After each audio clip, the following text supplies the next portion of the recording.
పత్రిక 4వ అధ్యాయము 5వ వచనము నుండి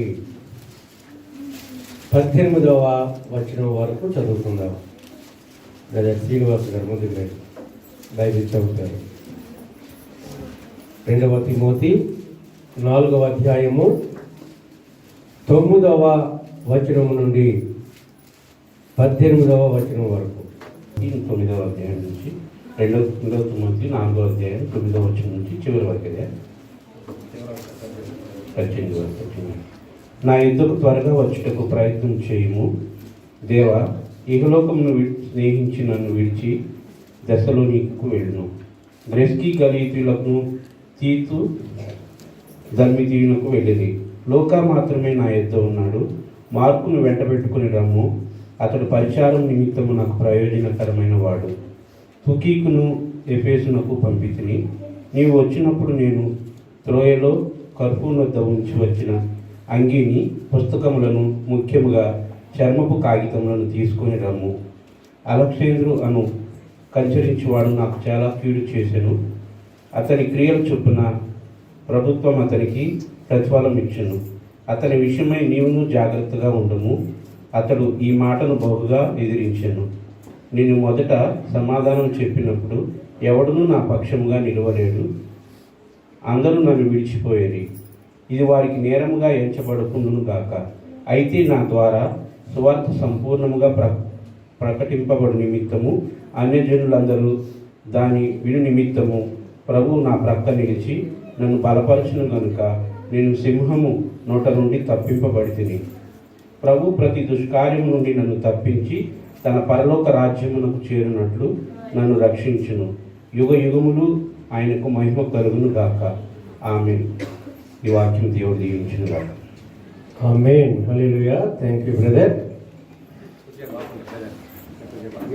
నీ ప్రేమ ఎంత మధురమో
లోకంలో మేము బ్రతకలేము ప్రభువా.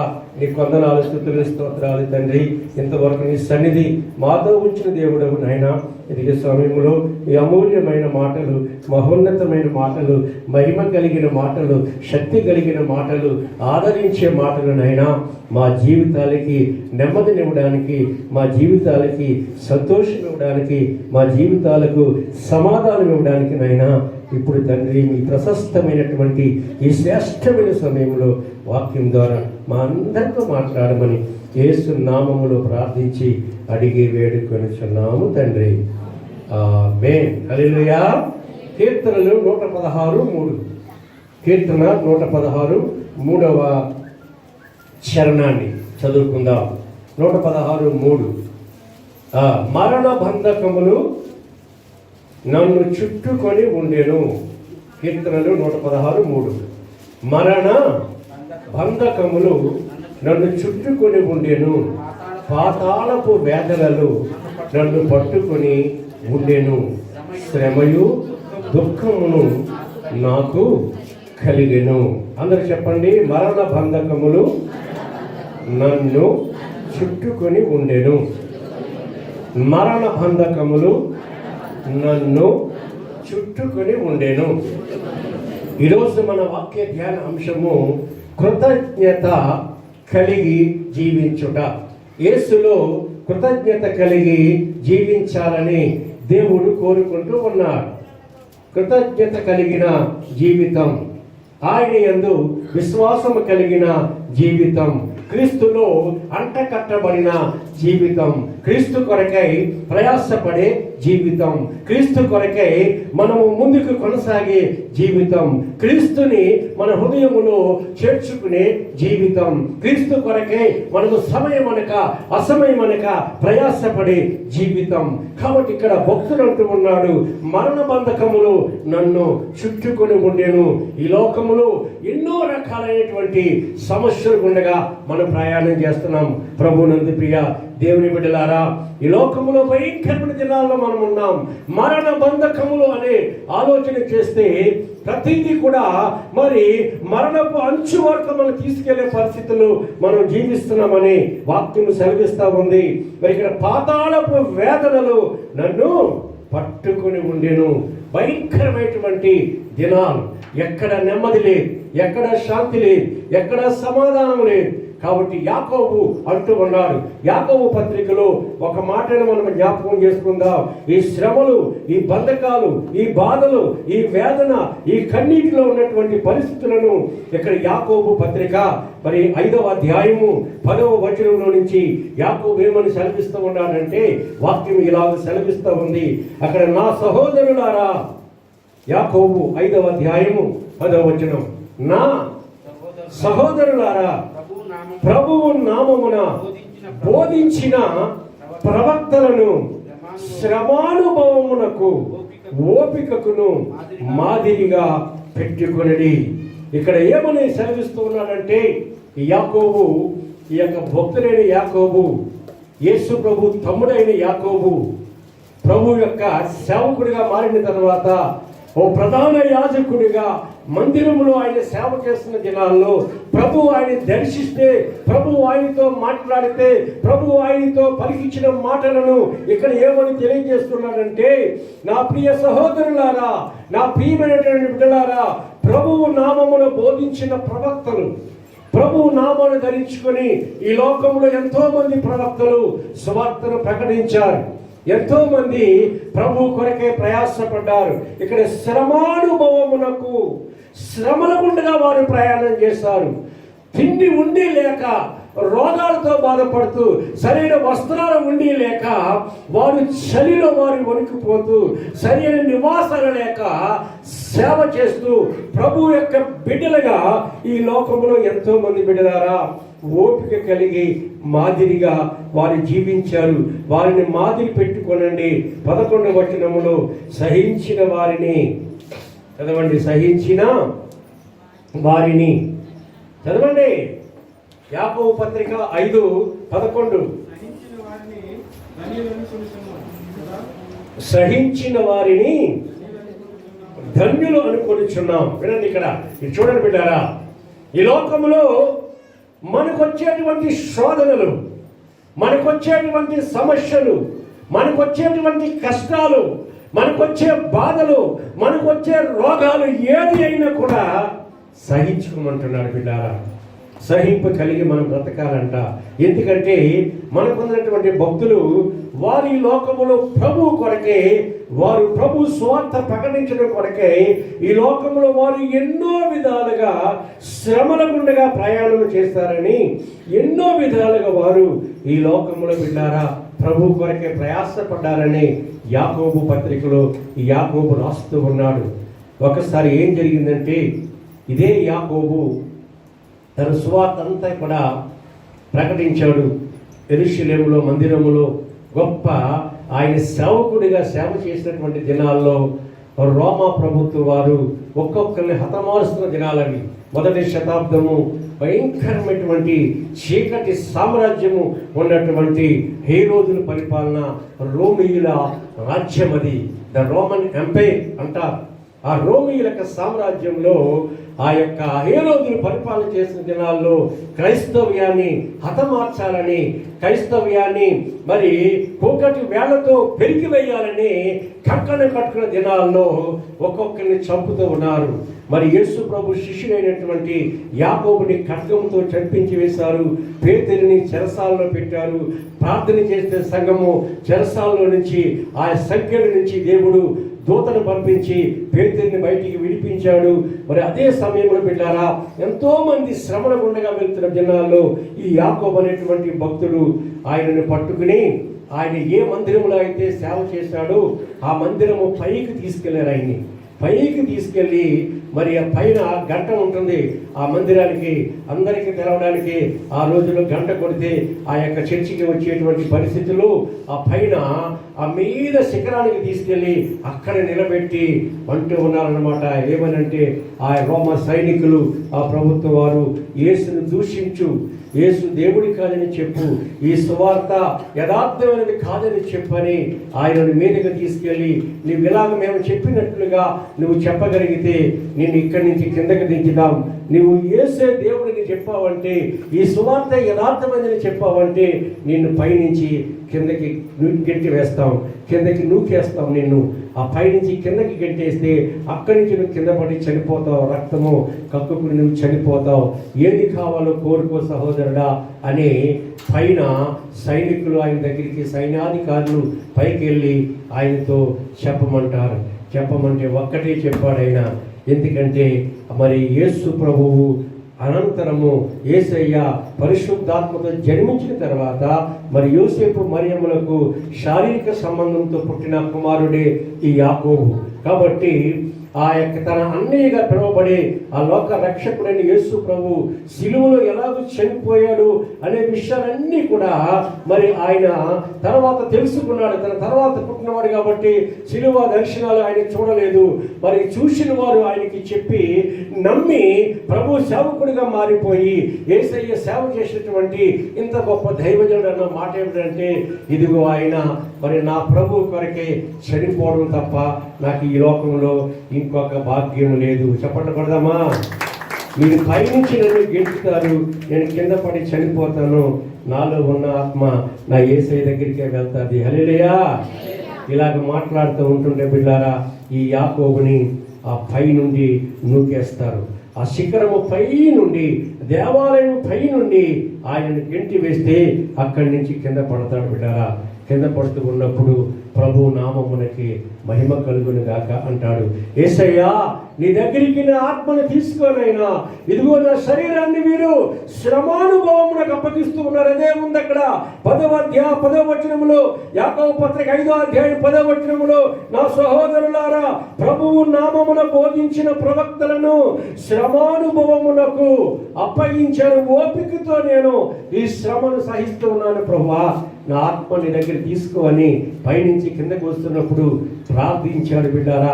ఆనందముతో ఆ మరణాన్ని ఆయన అంగీకరించాడు. కింద పడిపోయాడు బిడ్డారా. కింద పడిన తర్వాత ఆ కింద భయంకరమైనటువంటి కాళ్ళు చేతులు విరిగిపోయి రక్తపు మడుగులో కొట్టుకుని ప్రాణము విడిచాడు. ఎవరు? యాకోబు గారు. యాకోబు చరిత్ర, ఒక్కొక్కరి చరిత్ర చదివితే ప్రభువులో మన జీవితాలు ఎలాగో పెనవేసుకోవాలో మనకు అర్థమవుతుంది బిడ్డారా.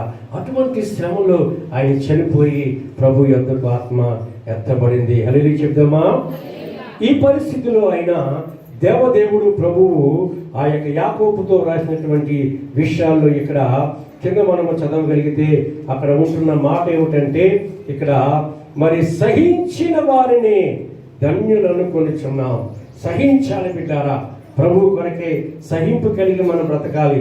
ప్రభువులో ఓపిక కలిగి మనం బ్రతకాలి. ఇందాక చదవబడిన లేఖన భాగానికి వద్దాం.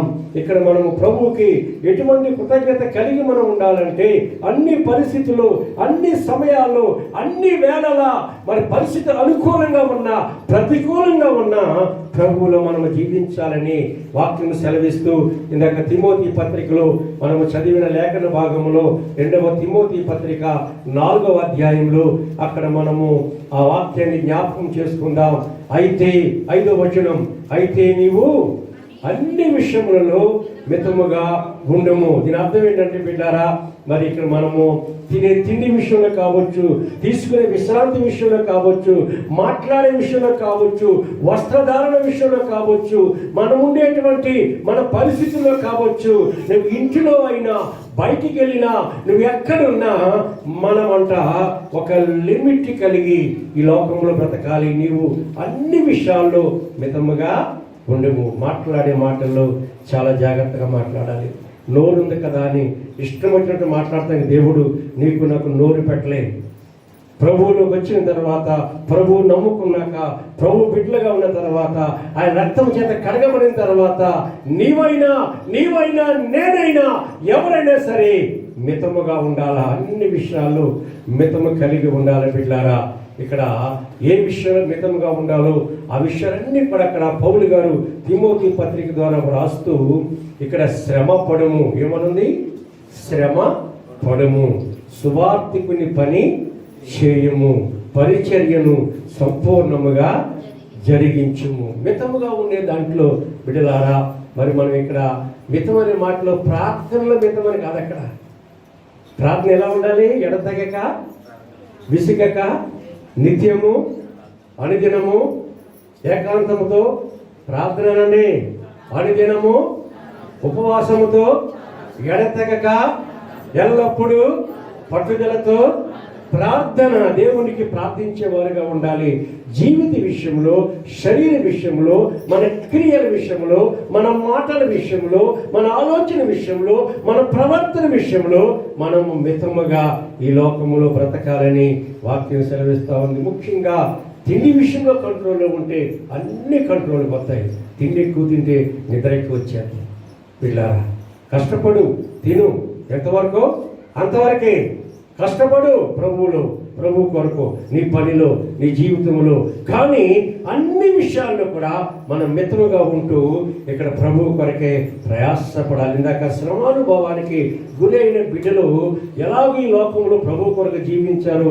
హెబ్రీ పత్రిక 11వ అధ్యాయంలో ఆ విషయాలన్నీ ఉంటాయి. అయితే ఇక్కడ 2వ తిమోతి 5వ అధ్యాయంలో పౌలు అంటూ ఉన్నాడు ఏమనంటే, మరి ఇక్కడ ఆయన ఎలాగో ప్రయాసపడ్డాడు ప్రభు కొరకే అని సెలవిస్తూ, నేను ఇప్పుడే ప్రాణార్పణముగా పోయబడుచున్నాను. 6వ వచనం, ప్రాణార్పణముగా పోయబడుచున్నాను, నా ప్రాణాన్ని ప్రభుకి అర్పించబోతున్నాను, నా ప్రాణాన్ని ప్రభువుకి అర్పించబోతున్నాను.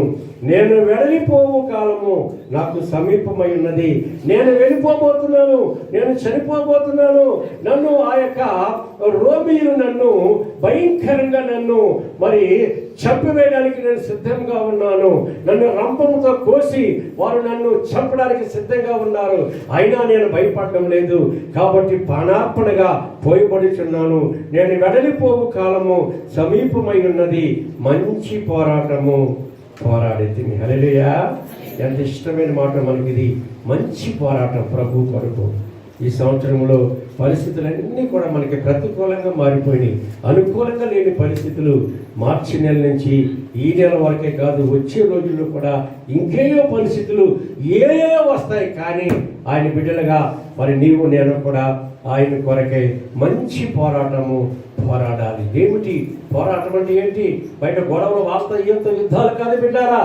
ప్రభు కొరకై మనం ప్రయాసపడే పోరాటం, ప్రభువులో మనము జీవించే పోరాటం బిడ్డారా.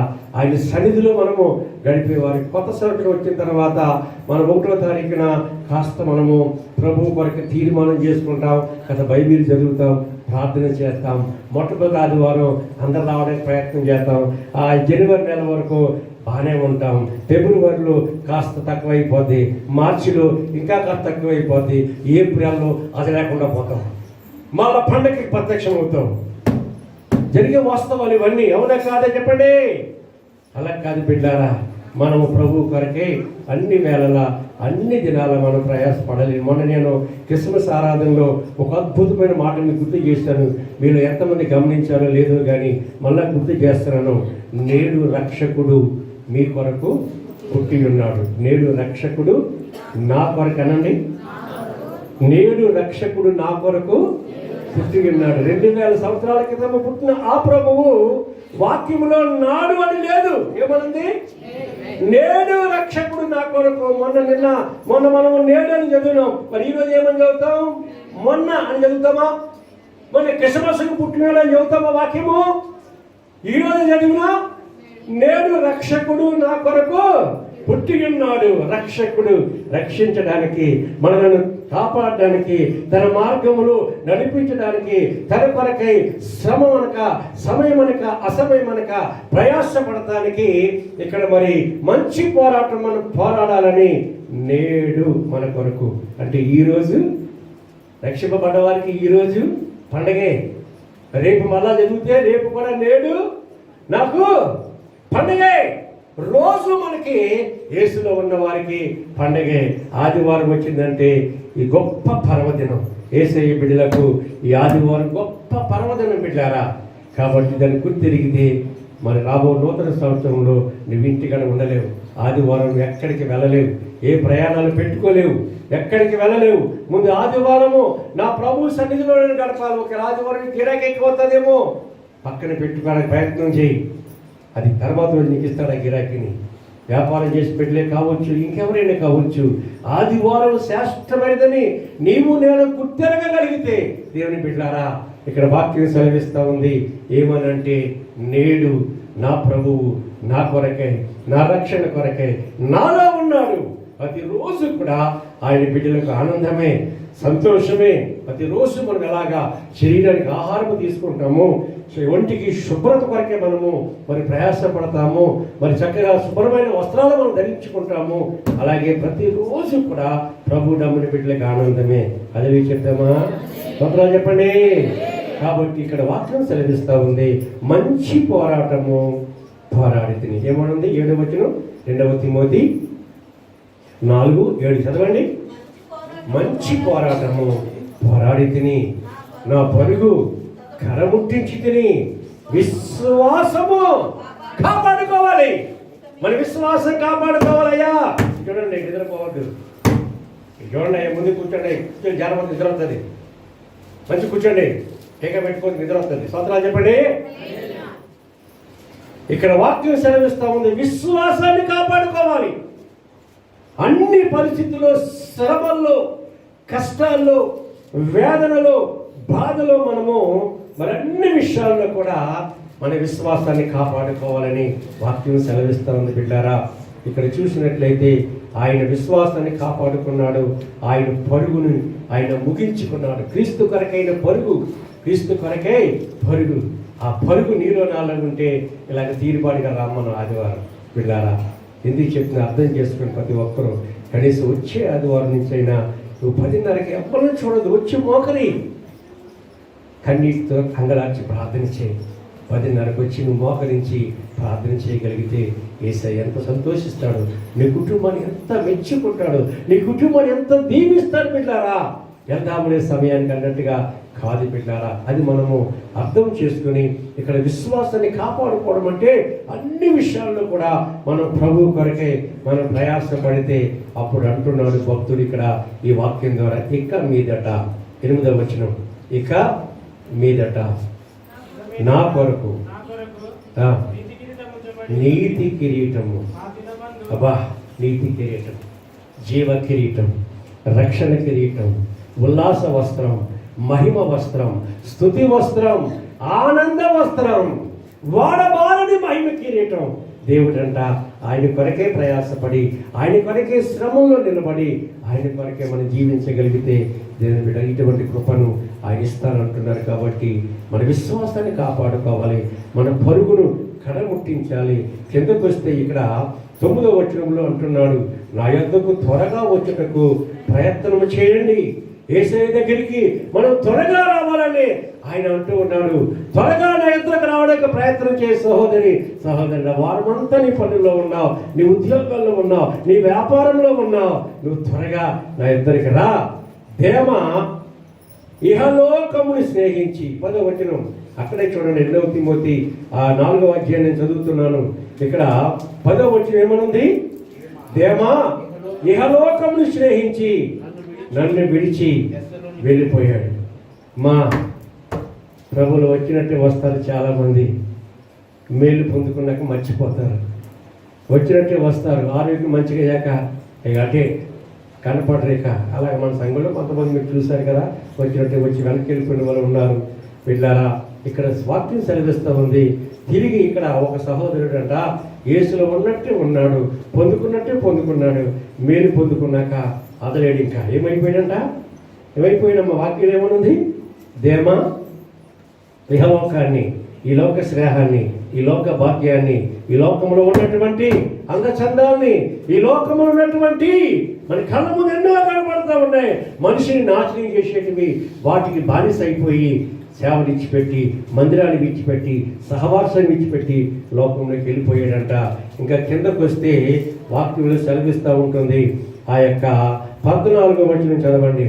14 అలెగ్జాంద్రు అను కచ్చని వాడు నాకు చాలా కీడు చేశాడు. ఇంకొకటి అంటే ఇక్కడ ఈయన ఎవరంటే కన్సరి వాడు, అంటే గాడిదలు మేపుకునేవాడు. ఇది చాలా గాడిదలు ఉన్నాయి. కన్సరి గాడిద. కన్సరి ఏంటి? కన్సరి గాడిదలు అంటే గాడిదని మేపుకునేవాడు ఒక ఆయన ఉన్నాడంట. ఈయన కూడా మరి అప్పుడప్పుడు వచ్చాడు సేవ దగ్గరికి. సేవకు వచ్చినట్టు వచ్చాడు. వచ్చిన తర్వాత ఇక్కడ అయ్యగారికి ఈయన కీడు తలబెట్టాడు. ఏమన్నది వాక్యంలో? అలెగ్జాంద్రుడు కంచెల వాడు నాకు చాలా కీడు తలబెట్టాడు. బిడ్డలారా, వాక్యం మనం నేర్చుకోవాలి. ప్రభు బిడ్డలుగా ఉన్నాం మనం. ఎవరికి కీడుగా ఉండకూడదు, ఎవరికి ఆటంకంగా ఉండకూడదు, మందిరానికి ఆటంకంగా ఉండకూడదు, సేవకుడు సేవకురాలకి ఆటంకంగా ఉండకూడదు. సేవకుడు సేవకురాలు హెచ్చరిస్తే మిమ్మల్ని ప్రేమించి తప్ప, ఆయన మిమ్మల్ని గద్దిస్తే మిమ్మల్ని ప్రేమించి తప్ప పక్కతో ఎంత మాత్రము కాదని మనం గుర్తు పెట్టుకోవాలి. బిడ్డారా, ప్రతి ఒక్కరూ కూడా ఇక్కడ అంటున్నారు. ఇక్కడ ఒకడేమో నన్ను ఇచ్చిపెట్టి వెళ్ళిపోయాడు, ఇంకొకడేమో నాకు నష్టం కలిగజేశాడు, దెబ్బలే కొట్టాడు, ఇంకేమి చేశాడు అక్కడ వివరంగా రాయలేదు. అయినా ఎన్నో రకాలుగా బాధలు పెట్టాడు నన్ను. దాని గురించి అక్కడ పైన ఉంది చూడండి. అతని క్రియల చొప్పున, చదవండి సార్, ఏమనుంది? అతని క్రియల చొప్పున, అతను చేసినటువంటి దుర్మార్గము చెప్పిన, అతను నాకు చేసిన అన్యాయం చెప్పిన, అతను సంఘానికి చేసిన కీడు వల్ల, సంఘానికి తలపెట్టిన నష్టము వల్ల ప్రభువే అతనికి ప్రతి దండన చేస్తాడు. హల్లెలూయా. ఎవరు నష్టంగా, ఎవరు ఇబ్బందికరంగా, ఎవరు ప్రభువుకి వ్యతిరేకంగా, ఎవరు సంఘానికి వ్యతిరేకంగా, ఎవరు సేవకులకి వ్యతిరేకంగా, ఎవరు మరి అన్యాయంగా మరి ఒకరికి వ్యతిరేకంగా ఉంటే ప్రభువే నేను వాళ్ళకి ఏమీ చేయను అంటున్నాడు ఇక్కడ భక్తుడు. నేనేమి వాళ్ళకి చేయను, నేనే శాపనార్థాలు పెట్టను, అన్నీ ఆయనే చూసుకుంటాడు, అన్నీ ఆయనే చేతిలో ఉన్నవి కాబట్టి ఆయనే చూసుకుంటాడని చెప్పి 15వ వచనంలో అతని విషయమై నువ్వు జాగ్రత్తగా ఉండము. ఏం చేయాలి? అటువంటి వాళ్ళ కొరకే జాగ్రత్త కలిగి మనము ప్రార్థన చెయ్యాలి. ఎందుకంటే పిల్లారా, పరిస్థితులన్నీ మారిపోయినాయి. చూడండి, పరిస్థితులన్నీ మారిపోయినాయి. వచ్చే రోజుల్లో ఎక్కడ ఇంకా నెమ్మది ఉండదు, ఎక్కడ శాంతి ఉండదు, ఎక్కడ సమాధానం ఉండదు. యేసయ్య నా రాకడ సమయంలో మీరు భూమి మీద మీరు శాంతిని కనుగొందురా అంటాడు ఆయన. నా రాకడ సమయంలో, ఈ చివరి దినాల్లో, ఈ దిద్దుబాటు కాలంలో, ఈ కృపాకాలంలో, ఈ అంత్యకాలంలో, తిరిగి నేను 2వ రాకడలో రాబోతున్న ఈ దినాల్లో ఈ భూమి మీద మీరు శాంతి కనుగొందురా. శాంతి ఉండదు, సమాధానం ఉండదు, నెమ్మది ఉండదు. అది నీలో కావచ్చు, నీ ఇంటిలో కావచ్చు, లేకుంటే బయట కావచ్చు, ప్రపంచంలో కావచ్చు, దేశంలో కావచ్చు, ఎక్కడైనా సరే శాంతి సమాధానం ఉండదని సెలవిస్తూ ఉన్నాడు. అయితే బిడ్డలారా, మరి ఆయన బిడ్డలుగా బ్రతుకుతున్న మనము ఆ ప్రభువులో మనం ఎంతో జాగ్రత్త కలిగి బ్రతకాలి. ఎందుకంటే 17వ వచనము, అదే 2 తిమోతి 4:17, అయితే నా ద్వారా సువార్త పూర్ణముగా ప్రకటింపబడి నిమిత్తమును అన్యజనులందరూ దాన్ని విని నిమిత్తమును ప్రభువు నా ప్రక్క నిలిచి నన్ను బలపరిచెను. చెప్పండి పడదామా? ఏసై గట్టిగా స్తోత్రాలు చెప్తామా? చెప్పండి అందరి మాట. ప్రభువు నా ప్రక్క నిలిచి నన్ను బలపరిచెను. అక్కడ నిలిచి కాడ ఒక చిన్న నెంబర్ 1 ఉంది, దానికి ఫుట్నోట్ల కింద నా పక్షమున ఉండి ఉందన్నమాట. మన పక్షంగా ఉన్నారమ్మా. హల్లెలూయా. నీ పక్షంగా ప్రభువు ఉండగా నీకు విరోధి ఎవడు అనే వాక్యం సెలవిస్తూ ఉంది. నిజమే కదా? ఈ దినాల్లో, ఈ కరోనా దినాల్లో, కోవిడ్-19 భయంకరమైన దినాల్లో ఓ పక్కన మనకి పనులు లేవు, ఇంకొక పక్కనే ఉద్యోగాలు బంద్, ఇంకొక పక్కనే వ్యాపారాలు లేవు, బయటికి వెళ్తే అంతా కూడా ఇబ్బందికరమైన పరిస్థితుల్లో, ఘోరమైన పరిస్థితుల్లో ఈ సంవత్సరంలో మొన్నటి వరకు మనం ముందుకి వచ్చిన దినాల్లో ఏమి చేయాలో అర్థం కాని పరిస్థితుల్లో ఉండగా వాక్యం సెలవిస్తూ ఉంది. ప్రభువు నీ ప్రక్కన, ప్రభువు నీ ప్రక్కన, ప్రభువు నా ప్రక్కన, మన ప్రక్కన నిలిచి మనలను ఆయన తట్టి, మనలను ఆయన నిలబెట్టి, మనలను ఆయన కాపాడి, మనకు ఆయన ఆరోగ్యం ఇచ్చి, మనకు ఆయన ఆహారం ఇచ్చి కాపాడిన దేవుడు. స్తోత్రం చెప్దామా? అది చెప్దామా? ఈ కరోనా దినాల్లో ఒక ఆయన గతంలో చెప్పలేదు, నాకైతే గుర్తులేదు, కానీ ఒక ఆయన చనిపోతే ఆయన మెడలో మరి 8 కిలోలు బంగారం వేశారంట. బంగారపు అధికారి, బంగారపు గనులే ఉన్నాయంట. ఆయన కరోనాతో చనిపోయాడు. ఆయన డబ్బు ఏమి చేయలేకపోయాడు. ఎంతమంది చెప్పారు, మనకు తెలుసు, కోట్లు ఖర్చు పెట్టారు, బతకలేదు. ఆయనైతే బంగారపు గనులు ఆసామి చనిపోయాడు. ఆ 8 కిలోలు బంగారపు మరి పెద్ద పెద్ద ఆ చైన్లన్నీ కూడా ఆయన మెడలో వేసి ఆయన బొంద చేశారు. బొంద చేసిన తర్వాత 1 నెల రోజులు సమాధికి గన్మ్యాన్లు పెట్టారు. 3 షిఫ్ట్లో గన్మ్యాన్లు పెట్టారు. ఎవరైనా తవ్వుకుని బాగా ఎత్తుకుపోతాడేమో అని. అర్థమైందమ్మా?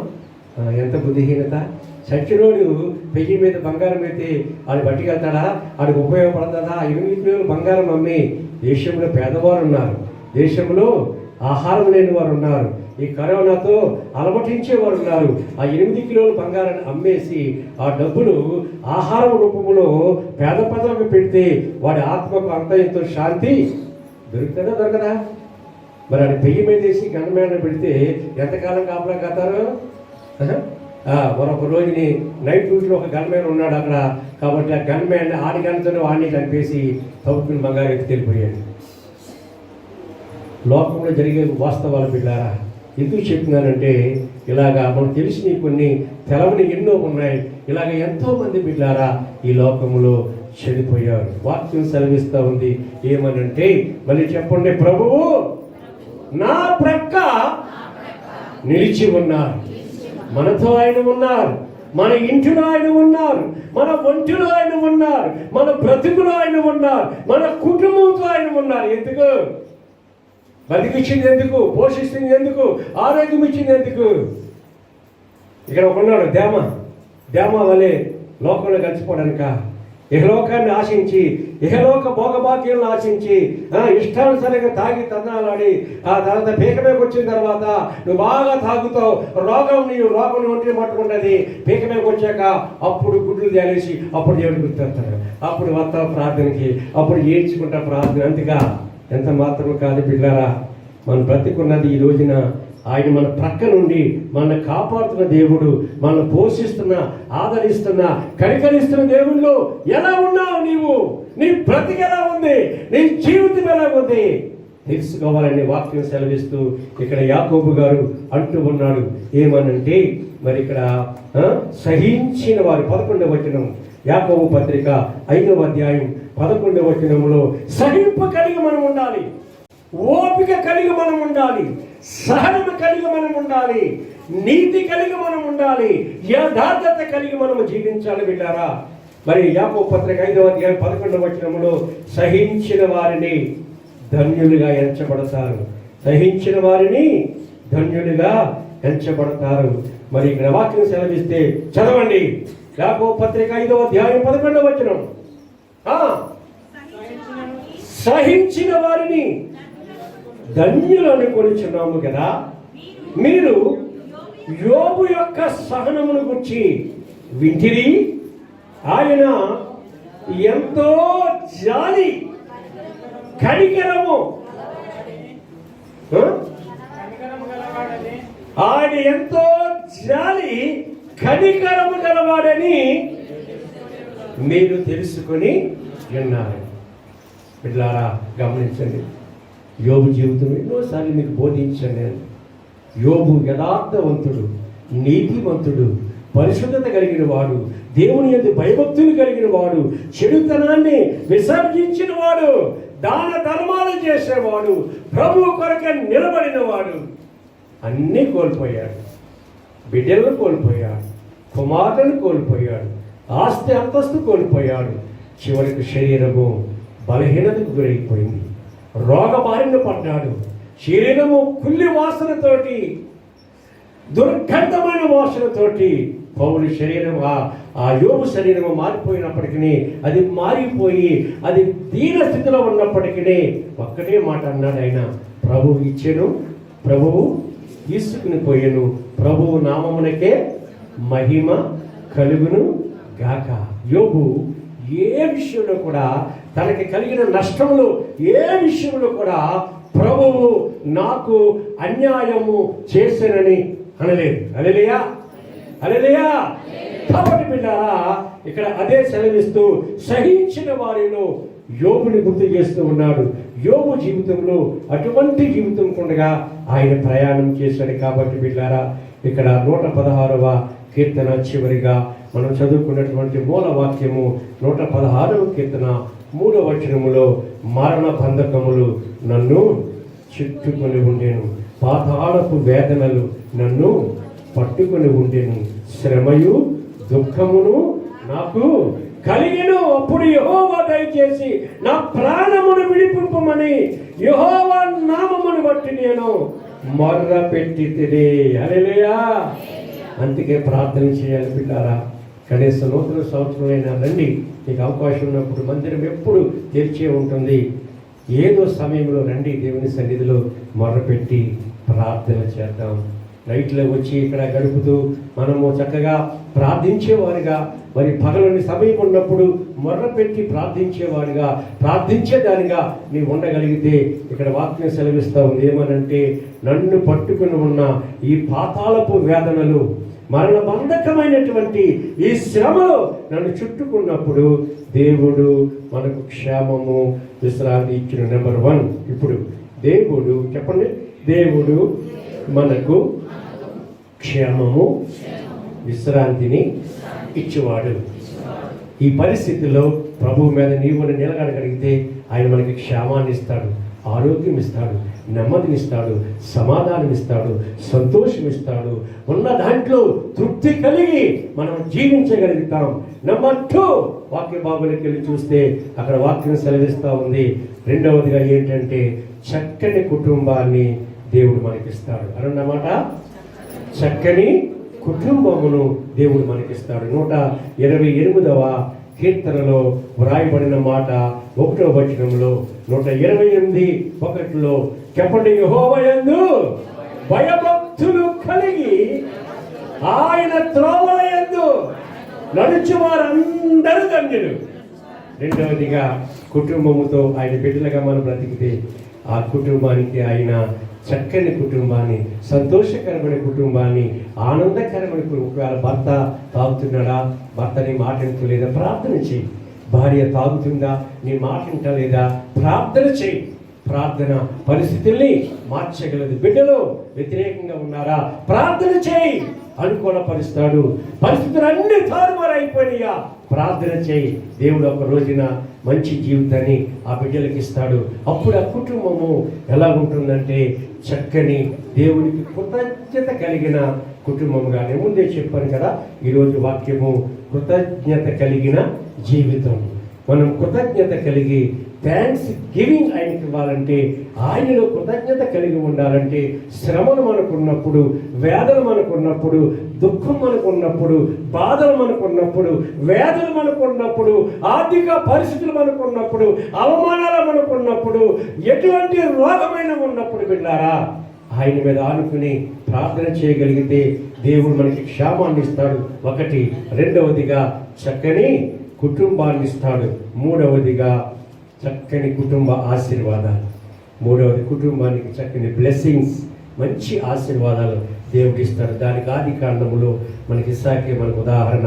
ఆది కాండం 26వ అధ్యాయం 12వ వచనం.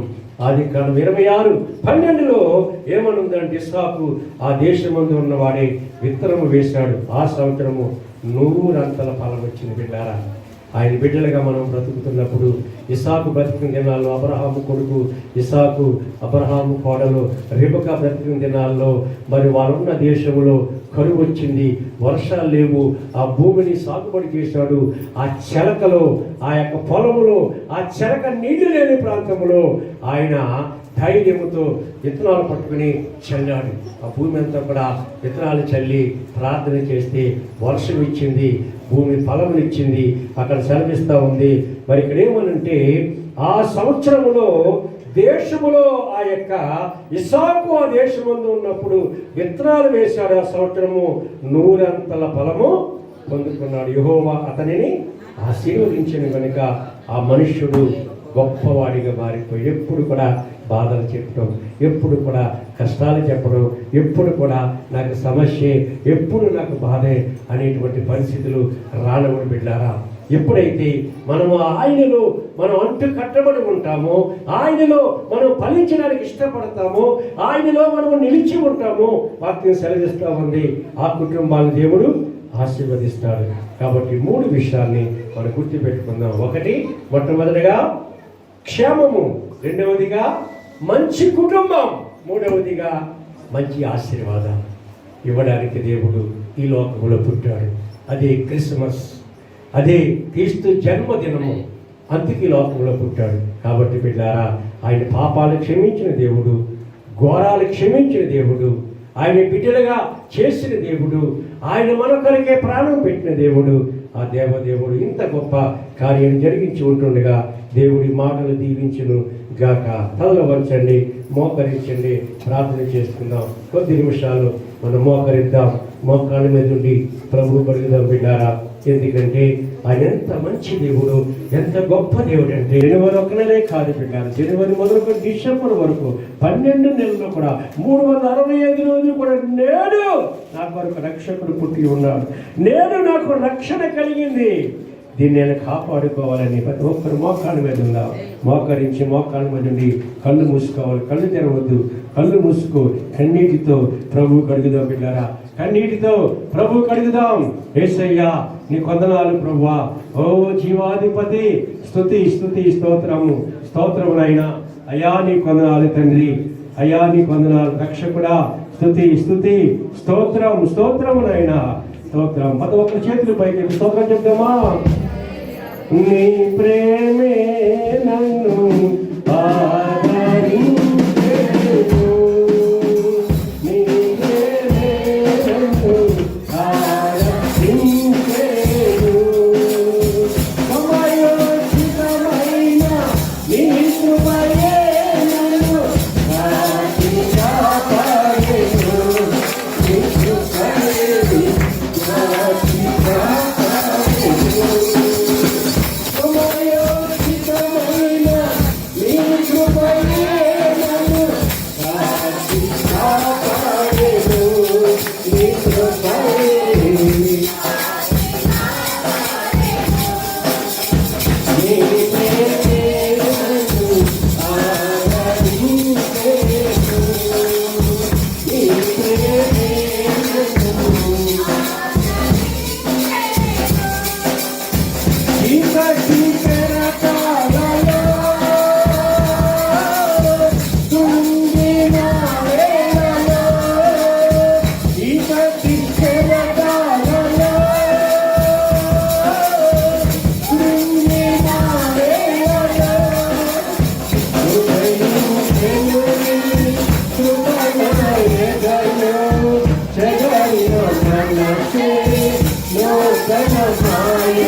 ఆయన కృప లేనట్లయితే ఒక్క క్షణం మన బ్రతుకులేం బిడ్డారా. ఆయన దయ మనకి లేనట్లయితే, ఆయన ప్రేమ మనకి లేనట్లయితే ఈ కాల గర్భంలో ఎప్పుడో కలిసిపోయేవాళ్ళం బిడ్డారా. ఈరోజు మనం బ్రతికి ఉన్నామంటే ఆయన కృపే, ఆయన ప్రేమే, ఆయన ఆదరణే. గుర్తెరుగుతున్నావా సహోదరి సహోదరుడా? శ్రమలు మనకు వచ్చినప్పుడు, కష్టాలు మనకు వచ్చినప్పుడు ఈ సంవత్సరంలో దేవదేవుడు ఎంత మనల్ని కాపాడినాడు. ప్రభువుకు నీవు ఇచ్చేటువంటి కృతజ్ఞత ఏమిటి? ఆయన సన్నిధిలో గడపలేవా? రాబో దినాలు దేవుడు మనకివ్వబోతూ ఉంటుండగా, ప్రభువా నీ కొరకే నేను నా కుటుంబం బ్రతుకుతానయ్యా, నా కుటుంబము క్షేమంగా ఉండాలని, నా కుటుంబము సంతోషంగా ఉండాలని, నా కుటుంబము ఆశీర్వదించబడాలని ప్రభువా ఈ లోకానికి వచ్చిన దేవుడు తండ్రి. అయ్యా మేము సజీవ యాగములుగా మా ప్రాణాత్మ శరీరాన్ని మీకు సమర్పించుకునినైనా మీలో బ్రతకాలని, ఇంత గొప్ప రక్షణ మాకు ఇవ్వడానికి నేడు రక్షకుడిగా మీరు మా కొరకు ఈ లోకానికి ఉద్భవించిన తండ్రి నీకు వందనాలు ప్రభువా. ఏదో 25వ తారీఖు నామకార్థంగా చేసుకునే క్రిస్మస్ కాకుండా క్రీస్తుని కలిగిన, క్రీస్తుని ఆరాధించే, క్రీస్తుని పూజించే, క్రీస్తుని వేడుకునేటువంటి జన్మదిన వేడుక మా బ్రతుకుల్లో ఉండాలని నువ్వు ఆశపడుతున్నావు నాయన. అటువంటి కృపా సంఘ బిడ్డలందరికీ దయచేయండి ప్రభువా. ఏది మాతో రాదు నాయన, ఎవ్వరు మాతో రాదు నాయన, ఎవ్వరు మమ్మల్ని ఆదరించరు ప్రభువా, ఎవ్వరు మమ్మల్ని కాపాడు తండ్రి, ఎవ్వరు మాకు ధైర్యం ఎవరు ప్రభువా. నీ ఒక్కడివే మమ్మల్ని ధైర్యపరిచేవాడవు, నీ ఒక్కడివే మమ్మల్ని ఆదరించేవాడవు, నీ ఒక్కడే మమ్మల్ని కనికరించేవాడవు నాయన. ఈ మధ్యాహ్న కాల సమయంలో నీ దాసుడిగా ప్రభువా నీ పాదాలు పట్టుకుని బ్రతిమలాడుతున్నాను తండ్రి. బిడ్డల్లోనైనా మీ విశ్వాసంలో స్థిరపరచునైనా అయా, చెదిరిపోకుండా, తొలగిపోకుండా, తప్పిపోకుండా నాయనా ప్రతి ఒక్క బిడ్డ తండ్రి కుటుంబాలతో, బిడ్డలతోనైనా నీలో గడపాలని, ఇంకా నీవు రాకడ ఆలస్యం చేస్తున్న దేవుడు నాయనా. ప్రతి కుటుంబాన్ని నువ్వు ఆశీర్వదిస్తానంటున్నావు, ప్రతి కుటుంబానికి సంతోషం ఇస్తానంటున్నావు, ప్రతి కుటుంబానికి నీ క్షేమాన్ని ఇస్తానంటున్నావు నాయన. ఇదిగో నాయన సత్యాన్ని ప్రభువా మేము గుర్తెరిగిన వారుగా ఇంకా ప్రార్థన, మోకాళ్ళ అనుభవాన్ని, కన్నీటి అనుభవాన్ని, ఉపవాస అనుభవాన్ని, నీ సన్నిధిలో గోజాడే అనుభవాన్ని, ఎలుగెత్తి ప్రార్థించే అనుభవాన్ని, విజ్ఞాపన అనుభవాన్ని నైనా మీరు మాకు అందరికీ నేర్పించండి తండ్రి. మా బ్రతుకులో నాయన చివరి ఆదివారం ఈ సన్నిధిలో కొద్ది మందిగా గడిపాం నాయన. 31వ తారీఖున గురువారం రాత్రి కూడా నాయన బిడ్డలందరూ సకాలంలో వచ్చి అంగలార్చి కన్నీటితో ప్రార్థించడానికి సహాయం చేయండి. 1వ తారీఖున అయినా మరి నూతన సంవత్సరపు ఆరాధనలో బిడ్డలందరూ నడిపించింది అయినా. అయ్యా 3వ తారీఖున మొట్టమొదటి బల్ల ఆరాధన అందరూ కూడా వచ్చి పాల్గొనడానికి సహాయం చేయండి. బిడ్డ ప్రేమ అర్పించిన కానుకలను, బిడ్డల ప్రత్యేక కానుకలు, దర్శన భాగములను దీవించి నూరంతల ఫలము దయచేయండి ప్రభువా. ఈ వారం అంతా కూడా బిడ్డలకు తోడుగా ఉండండి. చిన్న బిడ్డలను ఆయన కాపాడండి. వారి చదువుల్లో సహాయం చేయండి. మన బిడ్డలకు తోడుగా ఉండండి. వారి చదువుల్లో సహాయం చేయండి. అయ్యా ఇది నీ సంఘంలో నుంచి MBBS చదువుతున్న బిడ్డలకు నైనా మీరు తోడుగా ఉండమని ప్రార్థన చేస్తున్నాను. గర్భఫలాలు లేని వారిని దర్శించండి. గర్భఫలాలతో ఉన్న వారికి ఆయురోగ్యం దయచేయండి. దీర్ఘకాలిక వ్యాధులతో బాధపడుతున్న వారికి స్వస్థత, విడుదల కలిగి చేయండి నైనా. ఇంకా నీ సన్నిధికి దూరంగా ఉన్న వారితో నీవే మాట్లాడినైనా నీ సన్నిధికి నడిపించిన వచ్చిన వారి కొరకే, రాలేని వారి కొరకే, ఇరుగుపొరుగు వారి కొరకే, మా బస్తీ వారి కొరకే, మా రాష్ట్ర ప్రజల కొరకే, నాయకుల కొరకే, దేశము కొరకే, నాయకుల కొరకే, క్షేమము కొరకే, ప్రపంచ శాంతి సమాధానం కొరకే, అందరి కొరకే, అన్నిటి కొరకే ప్రార్థన చేస్తూ తిరిగి మేమందరం కూడా నాయన మరొకసారి మీ సన్నిధిలో కలుసుకునే భాగ్యము దయచేయమని ప్రతి ఒక్కరు కూడా నాయన వారి యొక్క సమయాన్ని అనుకూలపరచుకుని నీ సన్నిధికి వచ్చి మొరపెట్టి ప్రార్థించే కృప దయచేయమని మీ నామాన్ని గణపరుస్తున్నాం, మమ్మల్ని దర్శించుకుంటున్నాం. మీ నామమునకి మహిమ కలుగ చేస్తూ యేసయ్య నామములో ప్రార్థించి అడిగి వేడుకొనుచున్నాము తండ్రి. ఆమేన్. పరమ తండ్రి అయిన దేవుని ప్రేమయు, ప్రభు అయిన యేసుక్రీస్తు వారి కృపయు, పరిశుద్ధాత్మ అన్యోన్య సహవాసము సన్నిధి వచ్చిన బిడ్డలకు, రాలేని బిడ్డలకు, సంఘ బిడ్డలకు, సకల పరిశుద్ధులకు సదాకాలము తోడుగా ఉండి కాచి కాపాడునుగాక. ఆమేన్. యేసు రక్తమే వారి నాశనం కలుగునుగాక. ఆమేన్. అందరికీ వందనాలమ్మా. ఇంకొక మాట మర్చిపోయి నేను గుర్తు చేస్తున్నాను.